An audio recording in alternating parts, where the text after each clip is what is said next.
Estamos aqui com Marcos Paulo, supervisor do programa Bolsa Família.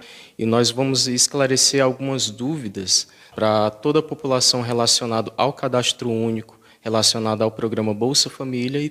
Marcos, praticamente vamos poder até falar assim, em todo o Brasil teve muitas famílias que terminaram tendo o seu benefício suspenso, o benefício do Bolsa Família. Realmente foi um problema geral, certo? Principalmente por causa das famílias unipessoais, que nós falamos inclusive na entrevista anterior, certo? Mas não somente as famílias unipessoais, também pessoas com dados divergentes no sistema tiveram, infelizmente, o seu benefício bloqueado, em alguns casos, o benefício cancelado. E nós temos orientado, na medida do possível, algumas pessoas os procedimentos que elas devem tomar nessa situação. E a gente vai falar um pouquinho mais sobre essa situação dos unipessoais. Bom, Marcos, com relação a essas famílias que tiveram o seu benefício cortado, suspenso, e realmente ela vê que tem como comprovar que ela continua dentro dos critérios que permite a ela continuar recebendo esse benefício. Quais as providências que essas famílias deverão tomar para ter o seu benefício voltado, ou seja, para ter o seu benefício de volta? A principal providência é a pessoa procurar o equipamento, os CRAs, certo? É o principal, porque a única forma que a família ela vai ter como comprovar para o governo federal a sua real situação é através da atualização do cadastro. Porque se existe alguma divergência, então vai ser no ato da atualização que os dados eles vão ser qualificados, certo? Então, por isso que é importante, eu até faço um alerta à população, é importante que vocês venham ter esse contato com o CRAS da localidade de vocês. Porque nós temos uma equipe de profissionais prontos para receber vocês e tirar todas as dúvidas, porque você apenas levando o número do seu CPF, seu documento com foto, eles vão poder identificar através do sistema o que ocasionou o bloqueio ou o cancelamento do benefício. Porque existem vários motivos que podem interromper o pagamento de uma família. Então, é através do sistema que a gente vai poder identificar o que ocasionou aquela situação. Para outras famílias, nós tivemos aí famílias que recebiam uma quantidade X e esse valor foi reduzido. O que é que motivou essa redução de benefício, daquilo que eles recebiam para o que eles passaram a receber agora? Pronto. Para isso, a gente vai voltar lá naquela primeira entrevista, Eu tinha falado sobre o portal do Cadastro Único. O portal do Cadastro Único, para quem não conhece, ele é um portal que ele é muito transparente. Ele mostra todas as informações, não só da família, como também dos integrantes daquela família. E a partir do momento que esse portal ele veio a funcionar, então foi implantado também dentro do sistema do Cadastro Único as informações do CNIS.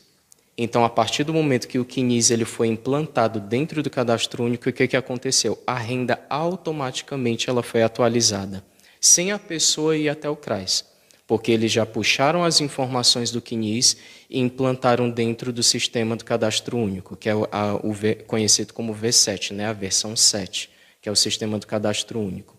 Então, a partir do momento que houve essa atualização, automaticamente essas informações elas foram levadas para o sistema de benefícios. Então, a partir do momento que foi identificado que existia essa renda diferente dentro do núcleo familiar, alguns benefícios eles sofreram esse bloqueio e esse cancelamento, e algumas famílias elas entraram na regra de proteção.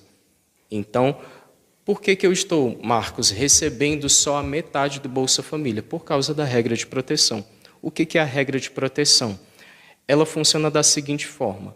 Quando foi identificado que a família ultrapassou o limite, certa renda limite do Bolsa Família, ela passa a receber apenas 50% do que ela recebia anteriormente, por até 2 anos. Isso não significa que vai ser os 2 anos completos, é por até 2 anos.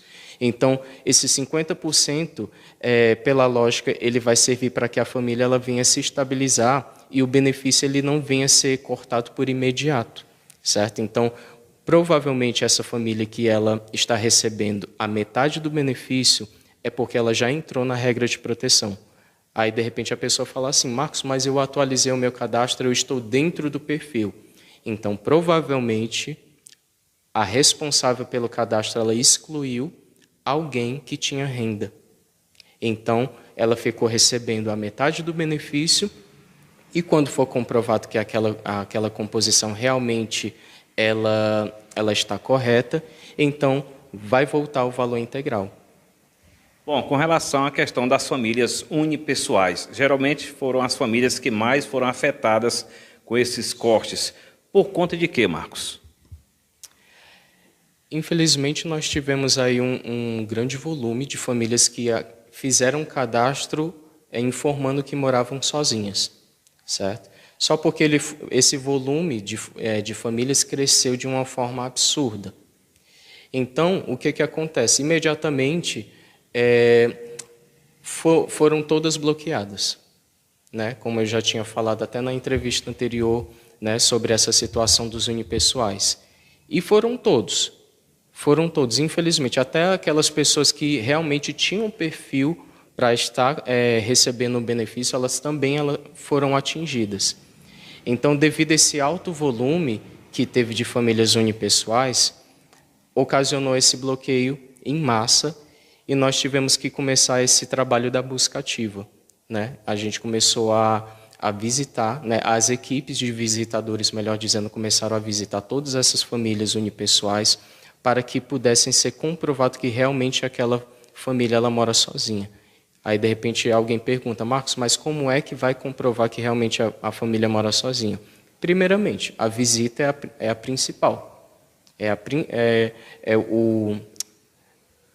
O trabalho principal que vai mostrar que a pessoa realmente mora sozinha através da busca ativa, certo? Segundo, a família ela vai receber um termo de declaração, constando que ela relatando que realmente, declarando que realmente mora sozinha, que a família é composta por apenas um membro. Ela vai assinar esse termo, certo? E esse termo, no caso, a gente já vai falar sobre ele em relação às atualizações que houve. Eu posso estar falando agora, nesse momento? Pronto. Então, já vou me adiantar. O que acontece? Nós tivemos uma atualização agora recentemente e o sistema ele está exigindo que todas as pessoas que declaram que moram sozinhas, elas venham assinar esse termo e elas venham apresentar também um documento com foto para ser anexado no sistema. Então, qual vai ser a atividade dos visitadores, né? A principal preocupação dos visitadores, eles não vão apenas identificar que a família mora sozinha, eles vão também anexar esses 2 documentos no sistema e a foto do RG e do termo assinado pela pessoa vai ser anexado no sistema do governo e vai ser mandado para lá. Então, a gente vê que a cada dia que passa, né, a gente vê como o sistema ele tem se aperfeiçoado e ele tem se preocupado em qualificar as informações do cadastro único para realmente dar direito a quem precisa. Se caso alguma coisa eu deixei de perguntar, Marcos, fica à vontade para você acrescentar. Pronto. Eu queria falar só mais um pouquinho sobre em relação às visitas, né? Chamada por nós a busca ativa. Então, essas visitas elas estão sendo realizadas a todo vapor. Nós temos aí uma equipe de visitadores que eles têm se dedicado todos os dias a buscar essas famílias, a alcançar essas famílias. Muitas das famílias elas não são, infelizmente, localizadas, mas porque o endereço que ela informa no cadastro único não corresponde, né?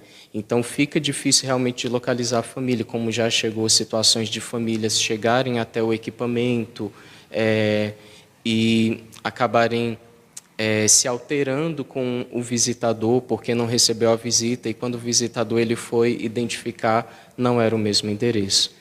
E é por isso que a gente ressalta a importância de você manter o seu cadastro atualizado, porque é através das informações do cadastro único, da sua entrevista, que o visitador ele vai ter como base para poder fazer a busca ativa.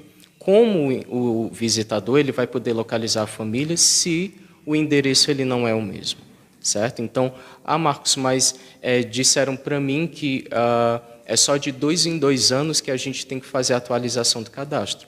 E a pessoa que lhe falou isso está correta. Realmente é de 2 em 2 anos, mas se antes dos 2 anos você tiver alguma mudança no cadastro único, então você tem que procurar imediatamente o CRAS para poder fazer a atualização, porque você não pode mudar de endereço e deixar de informar isso ao cadastro único, porque ele é a principal ferramenta para que não só o governo federal, mas também o município, ele venha identificar as suas informações para poder localizar. O visitador ele não é um vilão. O papel do visitador não é prejudicar a família. O papel do visitador não é cortar o seu benefício, porque o visitador ele não tem o poder para fazer isso. O papel do visitador é qualificar os dados do cadastro único para que a família ela não venha a ser prejudicada futuramente, tendo que devolver valores recebidos, né? Porque chega até a ser injusto, porque a pessoa, vamos supor, injusto entre aspas, né? Mas a pessoa, quando é para receber, ela recebe em parcelas, mas quando é para devolver, é tudo de uma vez, né? Então, isso é muito perigoso e essa é a nossa principal preocupação, é fazer com que a família ela não venha passar por uma situação dessa, né? E, para a gente finalizar, eu tenho mais uma informação que é em relação à renda, que ela está sendo atualizada automaticamente pelo sistema que eu já tinha mencionado anteriormente, mas eu queria fazer só uma observação, que, vamos supor, a pessoa que ela teve a renda atualizada pelo MDS, certo? E, de repente, o responsável familiar, ele vai excluir aquela pessoa. Foi identificado que aquela pessoa ela tem uma renda, certo? Pelo sistema, e aí o responsável familiar, não, eu quero excluir essa pessoa. Essa família ela só pode ser excluída após a atualização com visita. Então, pode ter certeza que a família ela vai ser visitada primeiramente para depois fazer essa atualização. Por quê? Se o sistema ele identificou que existe uma determinada renda no componente daquela família, o entrevistador ele simplesmente ele não vai ter essa liberdade de excluir. Ele vai ter que averiguar primeiramente a situação da família para poder depois ele fazer a exclusão, certo? De repente há quem fale, mas isso é o município que está inventando. Não, o município ele não faz nada que não venha a ordem lá de cima, que não venha a ordem do governo federal. Todos nós trabalhamos muito bem alinhados, a gente procura fazer o máximo possível para acompanhar as informações e para que a família ela não venha a ser prejudicada, certo? Então, eu queria deixar aqui o meu alerta para todas as famílias do município que recebam bem os nossos visitadores, que colaborem para que as informações elas sejam entregues com qualidade, para que assim você possa ter direito a todos os programas que tem disponível no governo federal.